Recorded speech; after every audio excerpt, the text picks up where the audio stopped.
Ok, bueno, bienvenidos a todos, muchas gracias por estar aquí.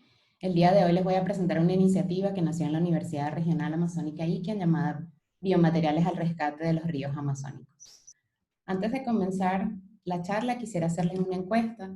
Les he dejado en el chat un link de acceso a una encuesta para que me cuenten sobre sus perspectivas al respecto de los materiales, de los biomateriales.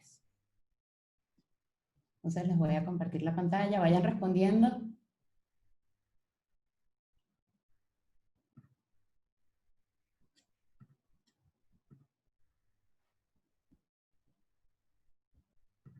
¿Ok?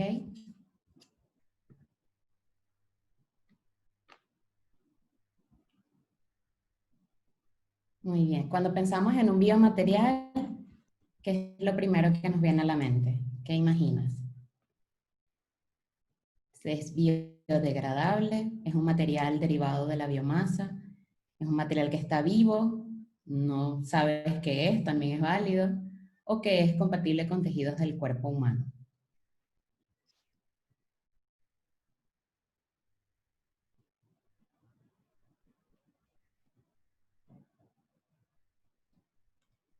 Muy bien. Entonces, la mayoría de las personas piensa que los biomateriales son biodegradables.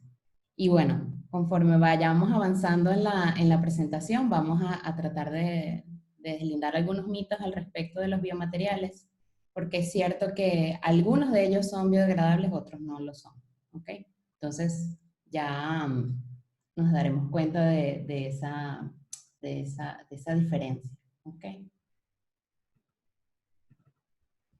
Muy bien.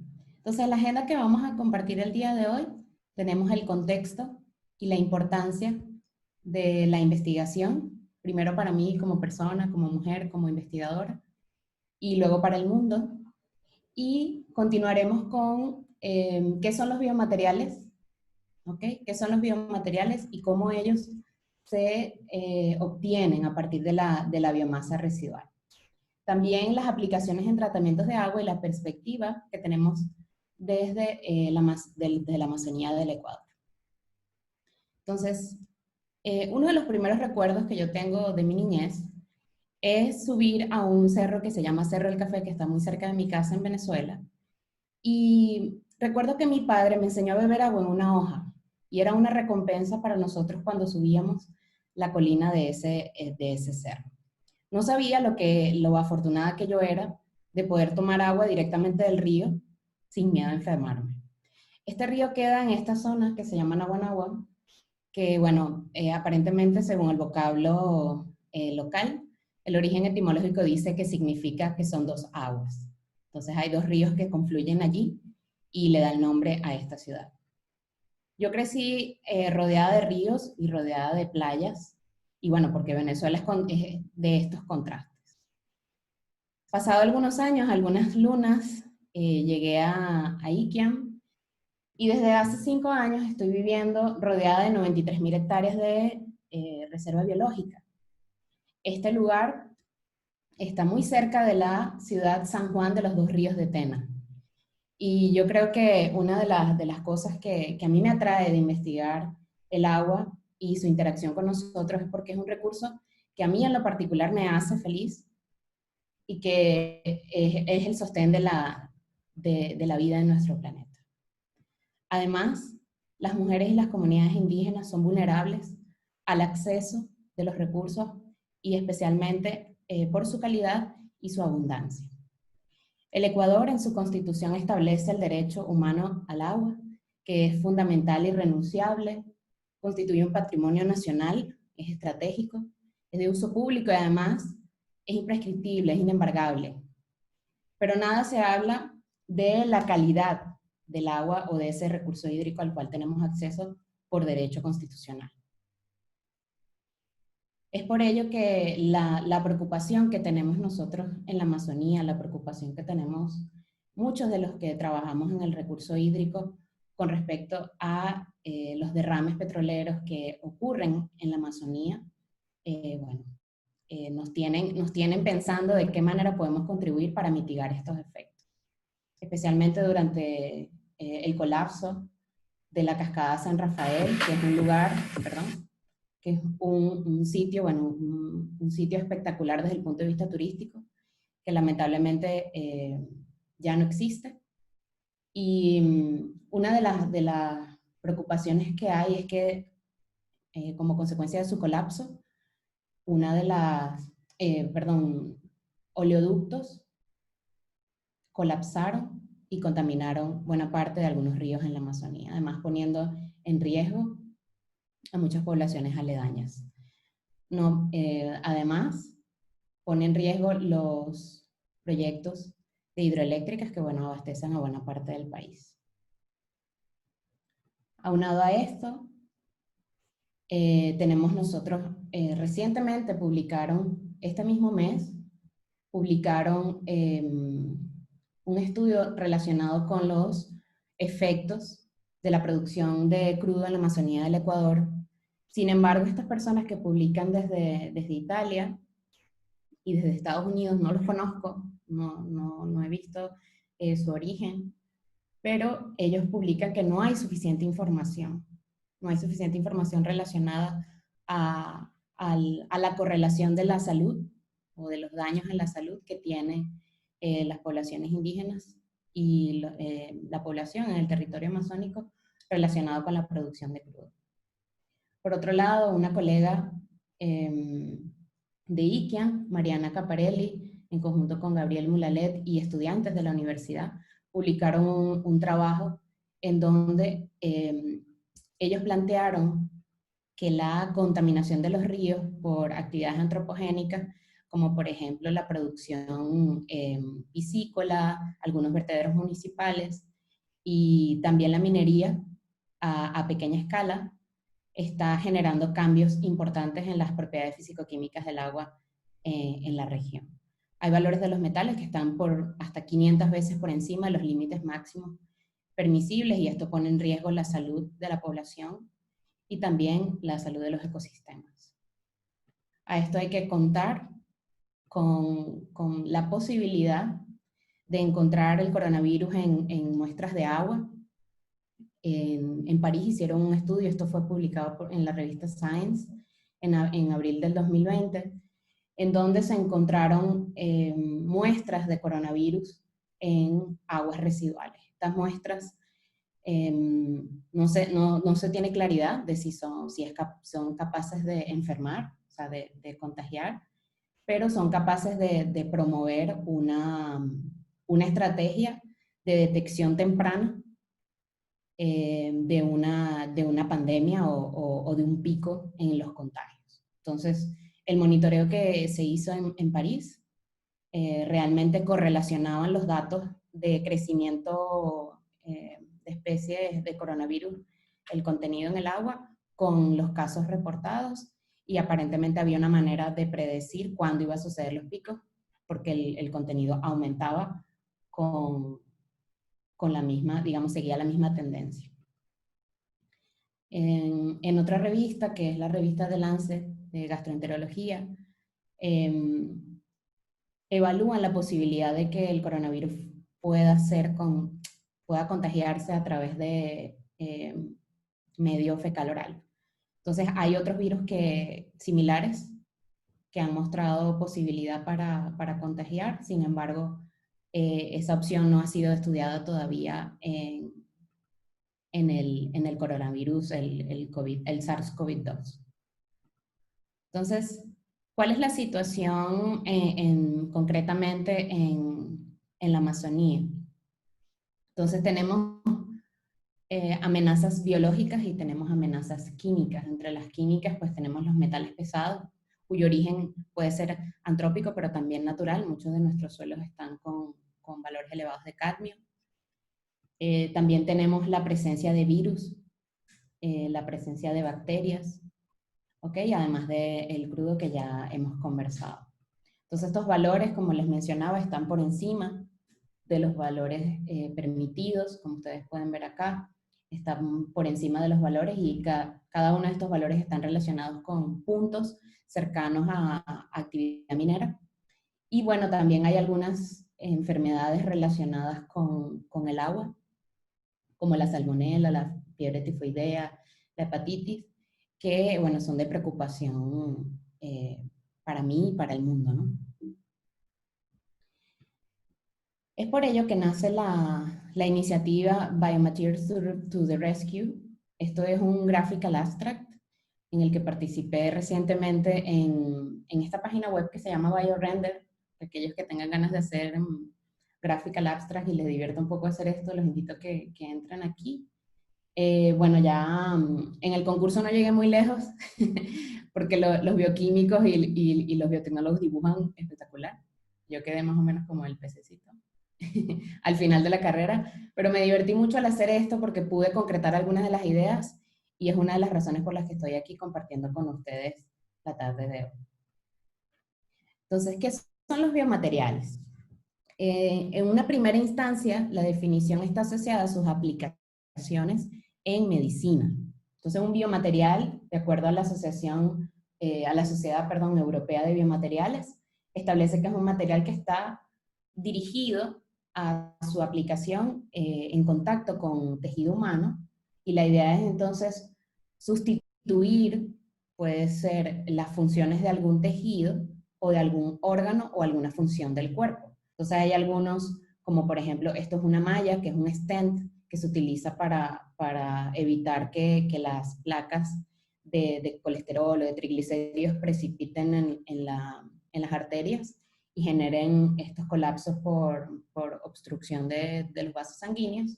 Y también tenemos la parte de los hidrogeles que se utilizan para curar las heridas, especialmente en quemaduras que son súper difíciles de curar. Entonces, cuando hablamos de biomateriales en esta conferencia, no nos referimos a ese tipo de biomateriales, sino que estamos hablando de los biomateriales que están dirigidos a tener una aplicación específica y que son derivados de seres vivos o de organismos vivos. ¿Ok? Entonces, por eso que como entra en contradicción con la definición anterior, ahora se está acuñando el término bio-based materials, que bueno, no tiene una traducción directa al español, y bueno, son materiales biobasados, por decirlo de alguna manera. ¿Ok? Pero entonces, cuando hablamos de biomateriales, y por aquí va la pregunta de la encuesta, ¿siempre son biodegradables? Y no siempre es así.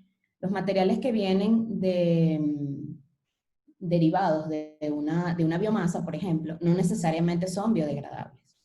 Entonces, por ejemplo, cuando hablamos de bioplásticos, los bioplásticos pueden provenir de la biomasa, pero pueden que no sean biodegradables, o al menos no en un tiempo que sea valioso para los ecosistemas recuperarse. Entonces hay que tener cuidado con los términos biomateriales, biobasados y biodegradables. De hecho, hay otro tipo de materiales que son los bióticos,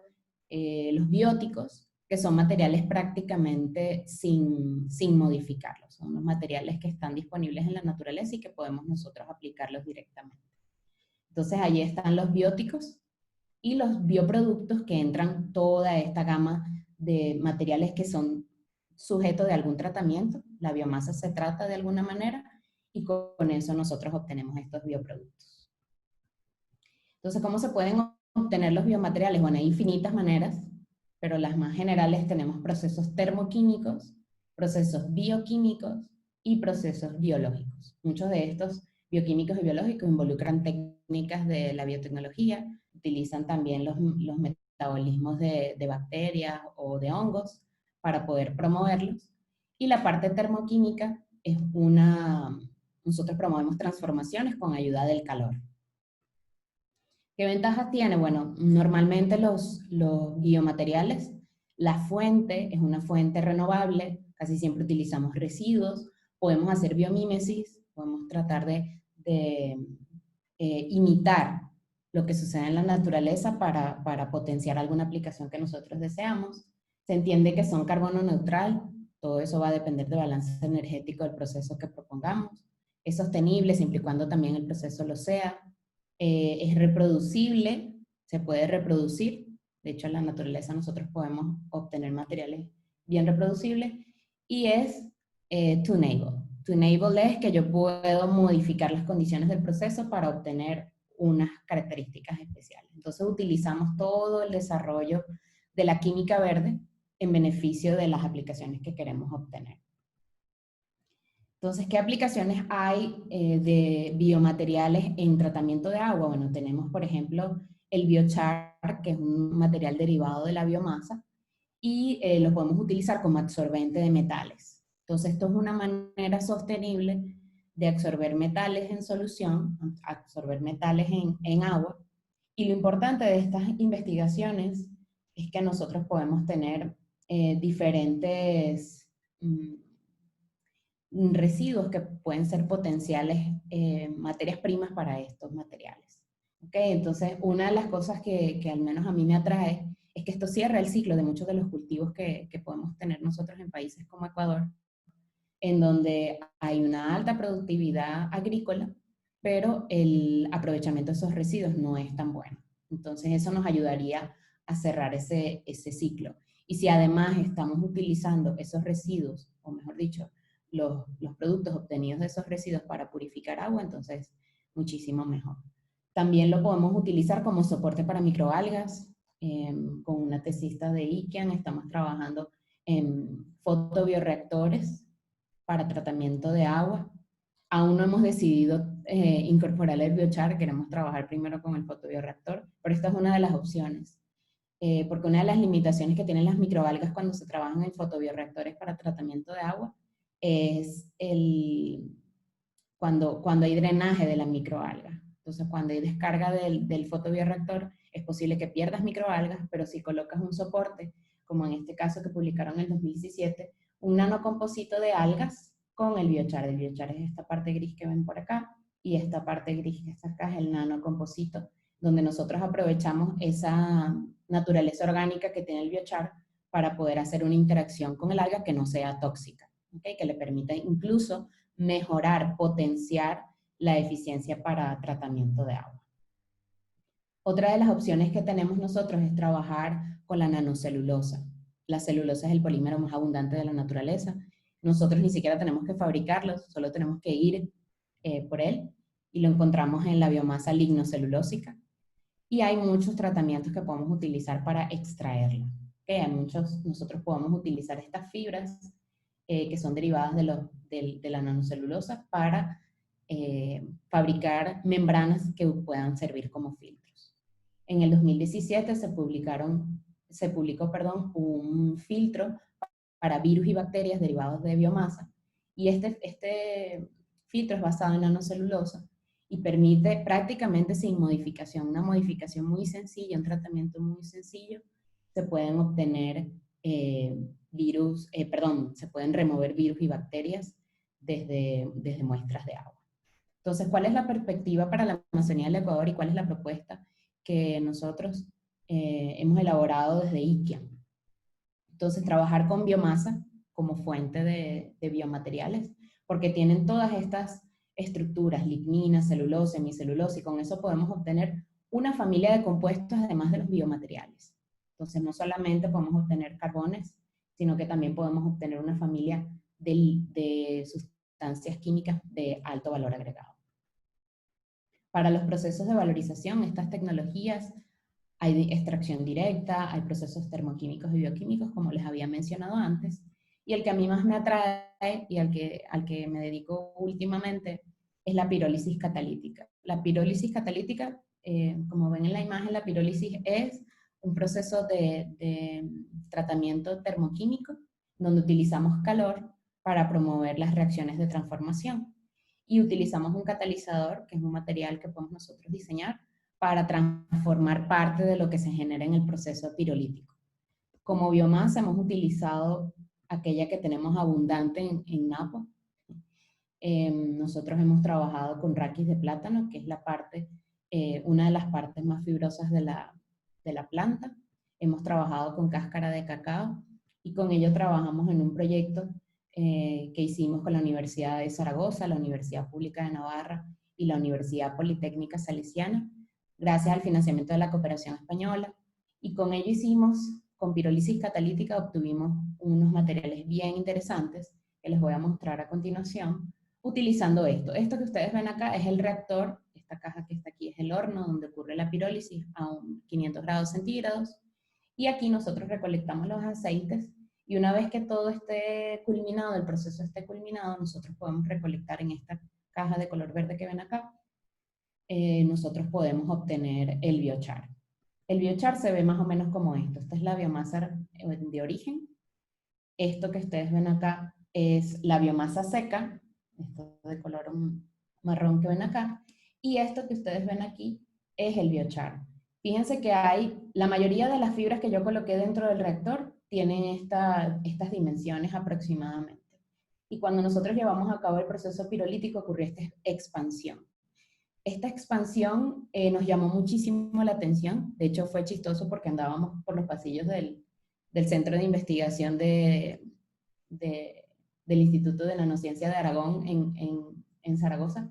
Andábamos caminando con el biochar para todos lados, mostrándole a la gente, a los colaboradores del grupo de investigación de mis socios, y hacer una microscópica de barrido para ver con cultura poza, porque una sustancia que se hincha, que fue lo que normalmente por, por la presencia de potasio, de algunos metales, y la de pirólisis. Entonces nosotros la que tenemos que es muy linda, y yo la vengo utilizando como de aplicaciones a esto. Esto puede servir para hacer entrega controlada de nutrientes, para mejorar las propiedades del suelo, para absorber contaminantes. Entonces, esto nos dio una gran alegría porque era una investigación que nos generaba mucha ilusión trabajar con estos sistemas, y bueno, es lo que estamos tratando de hacer con esta iniciativa. Ay, lo siento. Y es por eso que apliqué a la Escuela de Química Sostenible este año con este tema de biomateriales para el rescate de los ríos amazónicos. Para esta escuela lo que pedían era que nosotros hiciéramos una propuesta de investigación de interés para trabajar en esta Escuela de Química Verde.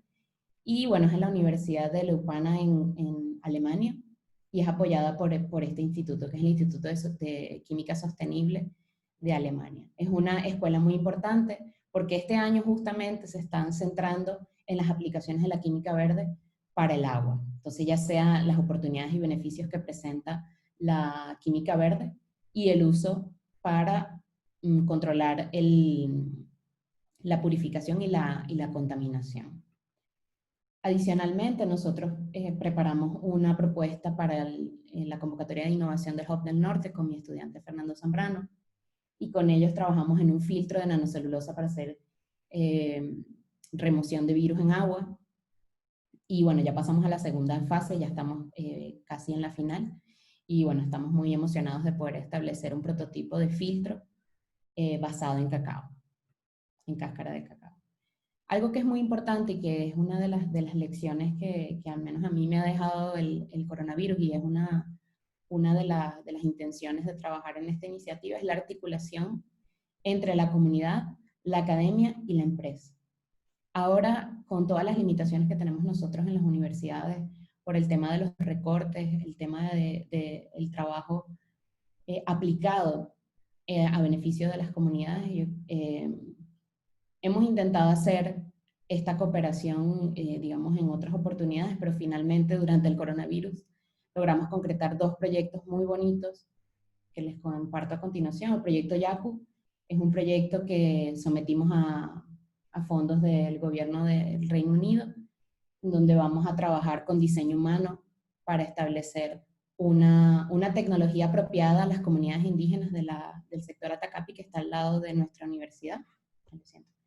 Y bueno, esta convocatoria es en colaboración con UCL, University College of London, con Green Lab, que es una organización que trabaja con innovación de biotecnología y de aplicaciones en el Reino Unido, en Biotech, que es una empresa ecuatoriana fundada por becarios CENESID, con los cuales he trabajado últimamente, y también en colaboración con INCIA.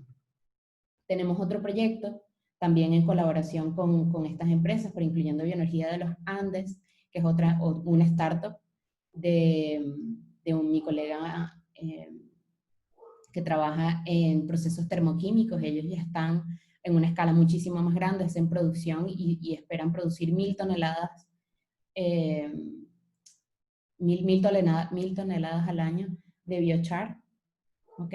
Para las aplicaciones que nosotros tenemos en esto.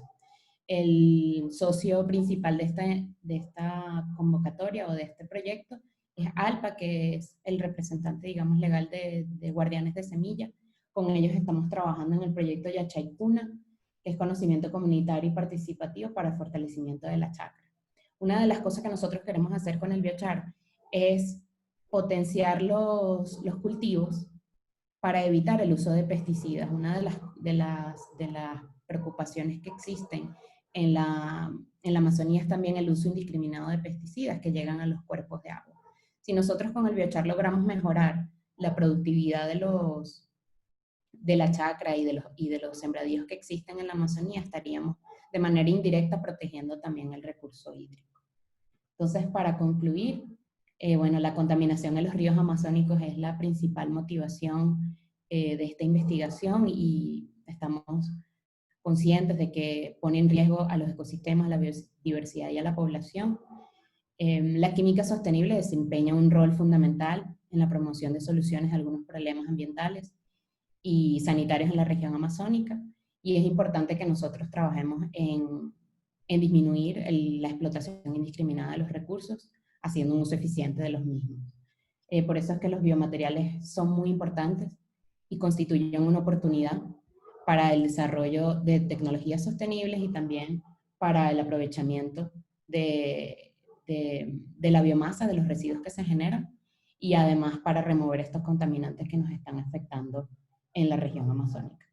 Quiero destacar que la articulación comunidad, academia, empresa es un salto que deberíamos dar porque es la manera en la que podemos garantizar la sostenibilidad de nuestros productos más allá del financiamiento del Estado. Para finalizar, quisiera compartir un pensamiento que compartió Irina Bokova, la directora general de la UNESCO en 2017, que habló que, bueno, necesitamos a la química para los derechos humanos y para la dignidad, sin dejar a nadie atrás. Y no es una química cualquiera, es química verde. Y no me quiero despedir sin antes dar agradecimientos, puesto que en un mundo que está lleno de obstáculos, un mundo que está lleno de muros, nosotros debemos construir puentes. Y eso se hace en colaboración con estudiantes. Especialmente le doy las gracias a Diana Ortiz y a Fernando Zambrano por inspirar parte de este trabajo, a mis colegas de Nikia en el grupo de investigación Biomass to Resources Group, y a mis colaboradores les doy las gracias a ustedes por su atención. Hasta Pagrashu Yupaychan. Gracias en quichua.